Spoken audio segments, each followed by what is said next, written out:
লোকসভা নির্বাচনের প্রথম দফার পরই বড় ধাক্কা কংগ্রেস শিবিরে। অসুস্থ হয়ে পড়েছেন দলের প্রাক্তন সভাপতি রাহুল গান্ধী। দলীয় সূত্রের খবর, শরীর ভালো না থাকায় তিনি ঝাড়খণ্ড ও মধ্যপ্রদেশের প্রচার সমাবেশে উপস্থিত থাকতে পারবেন না।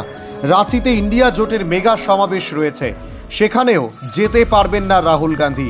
দলের নেতা জয়রাম রমেশ সোশ্যাল মিডিয়ায় বার্তা দিয়ে একথা জানিয়ে দিয়েছেন।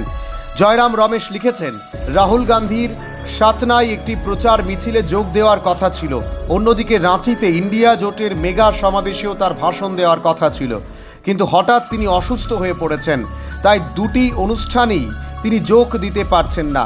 দলের সভাপতি মল্লিকার্জুন খার্গে ঝাড়খণ্ডের রাজধানী রাঁচিতে বিরোধী ইন্ডিয়া জোটের মেগা সমাবেশে উপস্থিত থাকবেন বলেও জানিয়েছেন জয়রাম রমেশ।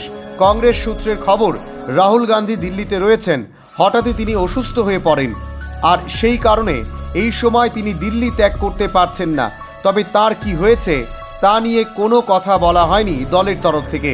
রাঁচিতে ইন্ডিয়া জোটের মেগা সমাবেশে উপস্থিত থাকবেন পাঞ্জাবের মুখ্যমন্ত্রী ভগবন্ত মান, আরজেডি প্রধান লালু যাদব, দিল্লির মুখ্যমন্ত্রী অরবিন্দ কেজরিওয়ালের স্ত্রী সুনীতা কেজরিওয়াল ও ঝাড়খণ্ডের প্রাক্তন মুখ্যমন্ত্রী হেমন্ত সোরেনের স্ত্রী কল্পনা সোরেন এই সমাবেশে উপস্থিত থাকবেন।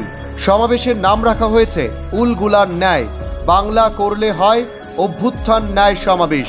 এটিকে একটি মেগা ইভেন্ট হিসেবেই দেখছে বিরোধীরা। দাবি করা হয়েছে প্রায় 5 লক্ষ মানুষ অংশগ্রহণ করবেন এই সমাবেশে। বিকেল 3টেয় শুরু হবে সমাবেশ। রাঁচিতে প্রভাত তারা মাঠে অনুষ্ঠিত হবে এই সমাবেশ।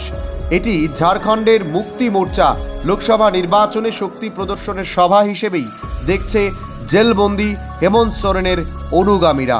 ব্যুরো রিপোর্ট, পাবলিক নাও।